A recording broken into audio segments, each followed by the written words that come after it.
The news day continues here on One News Now. I'm Riza Diaz. The FDA says 19 of the 24 reported post-vaccine deaths are completely coincidental. FDA Director General Eric Domingo maintains that the benefits gleaned from vaccines still outweigh the risks. He says out of 1 million Filipinos that were vaccinated, 24 deaths were logged, but most of these deaths had pre-existing illnesses. 11 out of the 24 had contracted COVID-19, 8 had cardiovascular or cerebrovascular diseases, and 3 died from other infectious diseases. 2 cases are still pending for review. Now, of these fatalities, 10 had received coronavac shots, while 14 had been inoculated with AstraZeneca jabs. OCTA research member Father Nicanor Austriaco says the United States is pivoting away from herd immunity. In an interview with One News, the chief Austriaco said that the United States can achieve herd immunity by July 4 as every American adult have access to vaccines. However, not many Americans are willing to get inoculated. 2 factors we have to consider for that. First of all, the global vaccine supply is severely limited because the Biden administration exercised options in the last few months to increase the capacity for the United States. So as of a few days ago, this is what I said on the Webicon, as of a few days ago, every American adult now has access to a vaccine if he or she wants to. Anyone can get vaccinated in America tomorrow.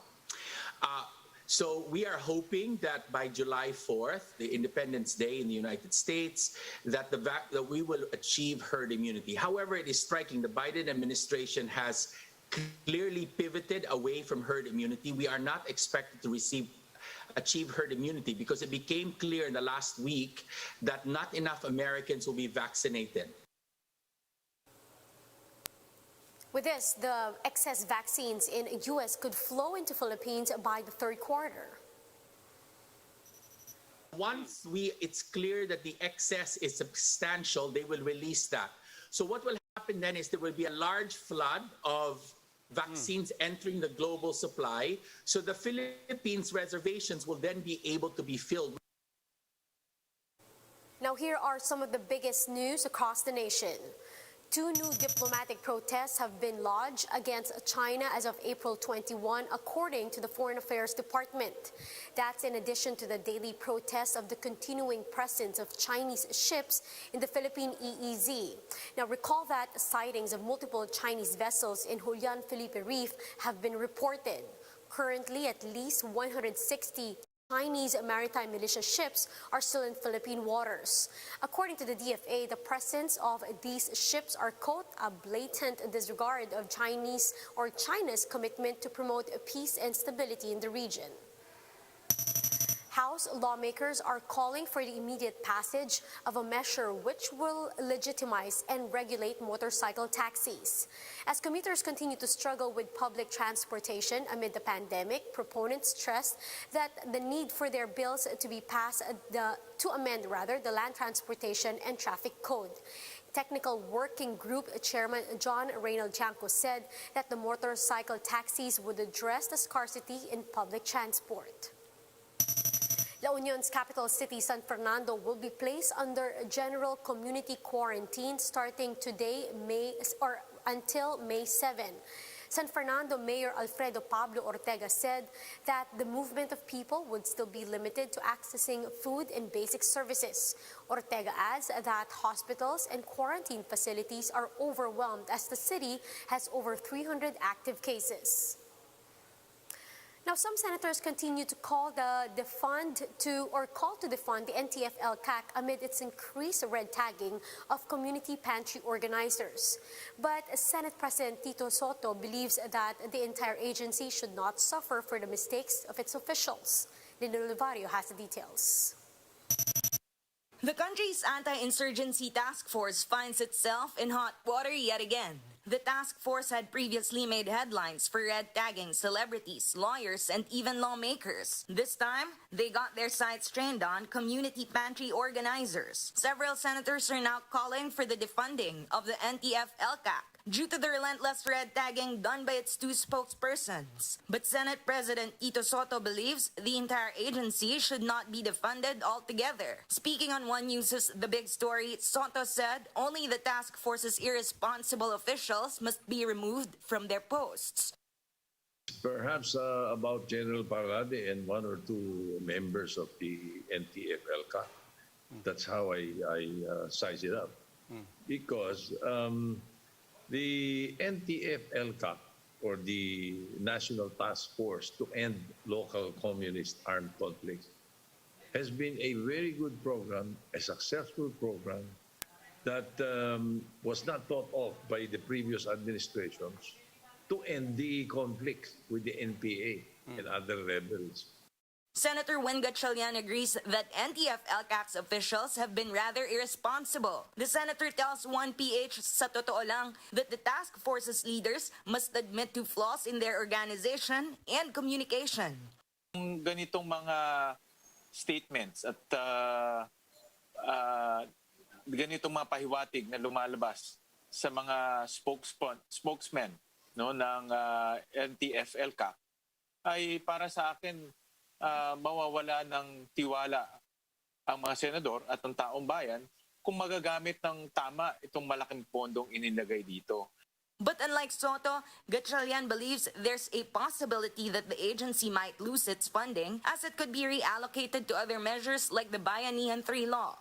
Ang Bayanihan 3 in effect, no, bibigyan po ng kapangyarihan ang Pangulo at ang Kongreso. Ang Kongreso gagamitin din nila yung kanilang kapangyarihan para mag-reallocate ng pondo. So sa ganitong punto, pwedeng magalaw yung pondo nila. In the same program, former Senator Orly Mercado tells critics of community pantries to shut their mouths if they're not doing anything to help. He also commended the pantry's organizers for helping Filipinos put food on their tables in this time of crisis. Pero pag sinasabi ng isang police general na tapos sinasabi, ininsulto pa, paiyak-iyak ka pa rin, etc. Maiyak ka talaga pag merong general na may barilya, may organisasyon, may tsapa, tapos sinabing komunista ka. Marami may toyo sa utak dito. Babarilin ka na lang sa kalsada. Hindi natin kalaban ang taong bayan. Ang kalaban, kahirapan. Poverty is the enemy. Mercado said NTF-ELCAC's budget can instead be used to help Filipinos experiencing extreme poverty, which causes communist insurgency in the first place. Pero may isipin mo 19 billion, kahit na kalahati lang yan, ipamudbud mismo doon ngayon as ayuda sa lahat ng mga tao yan. Tapos bakunahan mo lahat yung mga tao yan. Naku, napakalaki ng magiging utang na loob nila sa tao sa gobyerno. Despite also criticizing the NTF-ELCAC's operations, Senate Minority Leader Frank Drilon believes the government cannot defund the agency just yet. Speaking with the chiefs, Drilon explained that since the General Appropriations Act of 2021 has already been enacted into law, lawmakers can no longer tamper with the task force's 19 billion peso budget. Instead, the senator simply wants NTF-ELCAC to submit an accounting of how these funds are utilized. Although Drilon added that the president can still realign a majority of their funding for COVID-19 response. Drilon also claimed that Lieutenant General Antonio Parlade Jr. should not have been allowed to occupy his position at the NTF-ELCAC in the first place. I think a major general in the armed forces.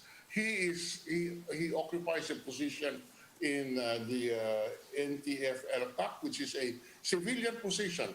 And that violates the rules of the Constitution. And these are one of my disappointments. Hindi na pinapakinggan ang Senado. For News 5, Lynn Olivario, we are One News. While clinically manufactured COVID-19 vaccine are scarce, scientists at the Rapid Deployment Vaccine Collaborative may have found a way to develop a fast and cheap vaccine that you can produce right in your own kitchen. Let's get to know more about this on Bloomberg Quick Take.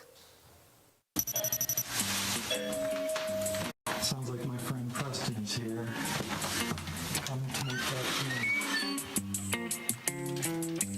Preston, how are you? Good. How are you? Come on in. It only takes a few ingredients to make a vaccine very very simply, very spontaneously by mixing them together. The primary delivery vehicle is called chitosan, which is a derivative of chitin, which is a polysaccharide that makes shrimp shells and insect exoskeletons, and then you have to treat it chemically. We're going to mix together chitosan with some other ingredients. These are synthetic peptides that are made on a peptide synthesis machine. Peptides being little pieces of protein. That's right. And these are little pieces of proteins that we know are in the coronavirus, or similar to those that are in the coronavirus.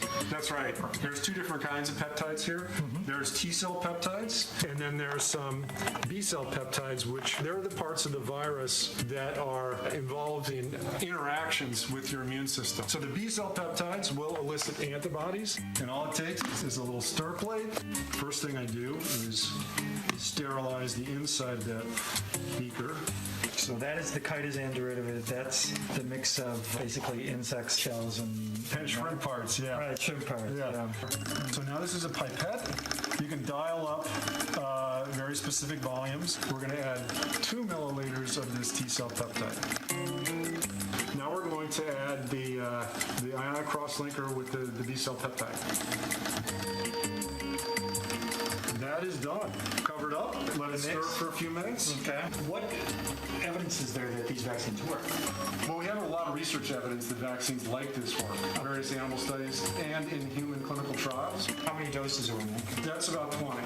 This is about 20 doses. That's about 20. So it's like $1 a dose. 50 cents a dose. 50 cents a dose. Yeah. But you could make this at scale for a dime a dose. Or even less. You know. Yeah. This is an open source, free and open source vaccine. Right.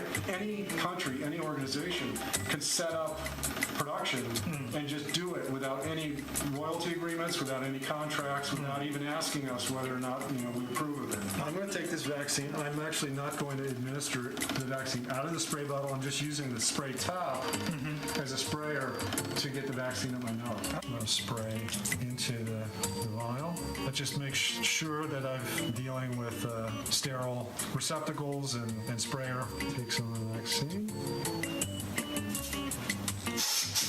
Nose is fairly clear. Now I'm ready to administer the vaccine.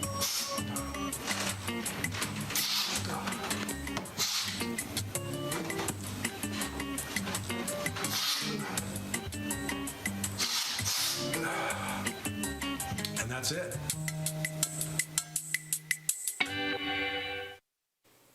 And those are the top stories of the hour. Join us later at 2 in the afternoon as we continue to monitor the day's biggest stories. You can also catch One News on Signal Play app. Register for a free account now at www.signalplay.com and stream One News live anytime, anywhere. I'm Riza Diaz. Mask on, wash hands, and stay safe, Philippines. We are One News.